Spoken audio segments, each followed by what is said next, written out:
নমস্কাৰ বন্ধু বান্ধৱী তথা আত্মীয় স্বজন মই মোৰ চেনেল দি হোম বনানিজ ফেমিলিলৈ আপোনালোকক পুনৰ স্বাগতম জনাইছোঁ। আপোনালোক নিশ্চয় কুশলে আছে। আজি আবেলিৰ চাহ কাপৰ লগত বনাবলৈ লৈছিলোঁ ব্ৰেড পকৰা। তাকে ভাবিলোঁ আপোনালোকৰ ওচৰতো শ্বেয়াৰ কৰোঁ। ইয়াৰ বাবে মই লৈছিলোঁ আলু এটা সিজাই, লগতে গাজৰ এটুকুৰ এনেদৰে চুকি লৈছোঁ আৰু ঘৰৰ ছাদৰ ওপৰত হোৱা পিঁয়াজৰ ঠাৰি আৰু ধনিয়া অকণমান এনেদৰে কুটি ল'লোঁ। ইয়াতে সোৱাদ বঢ়াবলৈ লৈছোঁ ছেজৱান চচ অকণমান, প্ৰায় এচামুচ।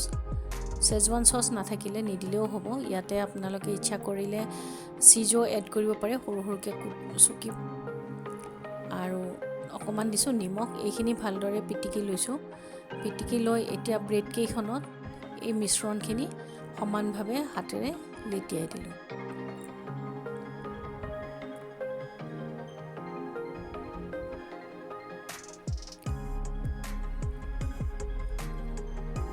ইয়াতে ইচ্ছা কৰিলে আৰু বেলেগ পাচলিও এড কৰিব পাৰে। কেপচিকাম, বন্ধাকবি আদিও ইয়াতে মিলাব পাৰে। এতিয়া এইখিনি মই আন এখন ব্ৰেডেৰে ঢাকি দিলোঁ। লগতে ব্ৰেডখিনি ভাজিবৰ সুবিধাৰ বাবে ইয়াত ঘোল তৈয়াৰ কৰি লৈছোঁ। ঘোলটোৰ বাবে লৈছোঁ মই 2 চামুচমান, ডাঙৰ চাহ চামুচেৰে 2 চামুচ বেচন। তাত দিছোঁ অকণমান সোৱাদ অনুসৰি নিমখ আৰু অকণমান জলকীয়াৰ গুড়ি। জ্বলা খাব বিচাৰিলে দিলে হ'ল, নহ'লে নিদিলেও হ'ব। আৰু অকণমান দিছোঁ কালজিৰা। ঘোলটো সচৰাচৰ পকৰা বনাবলৈ লোৱা ঘোলতকৈ পনীয়া কৰিছোঁ। যিহেতু ব্ৰেড পকৰাখিনি মই কম তেলত ভাজিম, সেয়ে ব্ৰেডখিনি তেল বেছি শুহি নল'বলৈকে একদম পনীয়াকৈ ঘোলটো বনাইছোঁ।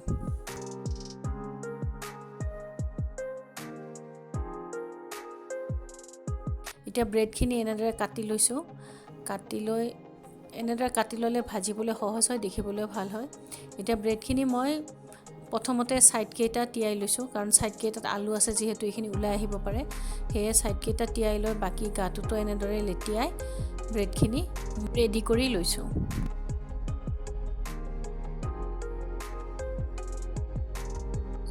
বজাৰত কিনিবলৈ পোৱা ব্ৰেড পকৰাবোৰ সাধাৰণতে ডিপ ফ্ৰাই কৰে, আৰু আজিকালি ডিপ ফ্ৰাই কৰা বস্তু চবেই খাবলৈ নিবিচাৰে। সেয়ে মই ঘৰতে ল'ৰা ছোৱালীহঁতক খুৱাব পৰাকৈ একেবাৰে কম তেলতে মই ব্ৰেড পকৰা বনাইছোঁ। বজাৰৰ পৰা অনা ব্ৰেড পকৰাতকৈ এনেদৰে ঘৰতে কম তেলতে বনোৱা ব্ৰেড পকৰা খাবলৈ বেছি সোৱাদ, হেল্ডি আৰু হাইজেনিক হয়।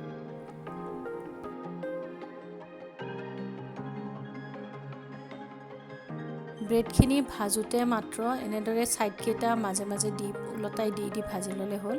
বেছি সময় নালাগে, অতি কম সময়তে ভাজি হৈ যায়।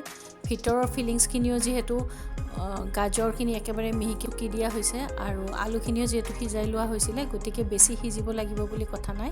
ব্ৰেডখিনি ভালদৰে ৰঙচুৱা হৈ অলপ মচমচীয়া হ'লেই হ'ল। এনেদৰে খুব কম সময়তে আৰু সহজতে ব্ৰেড পকৰা বনাই আপোনালোকৰ ল'ৰা ছোৱালী আৰু হাজবেণ্ডৰ টিফিনতো দিব পাৰে। এবাৰ দি চাবচোন, বাৰে বাৰে খুজিব।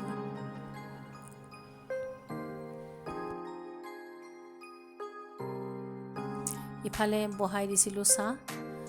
এতিয়া আবেলিৰ চাহকাপ আমি ব্ৰেড পকৰাৰ সৈতে খাওঁ।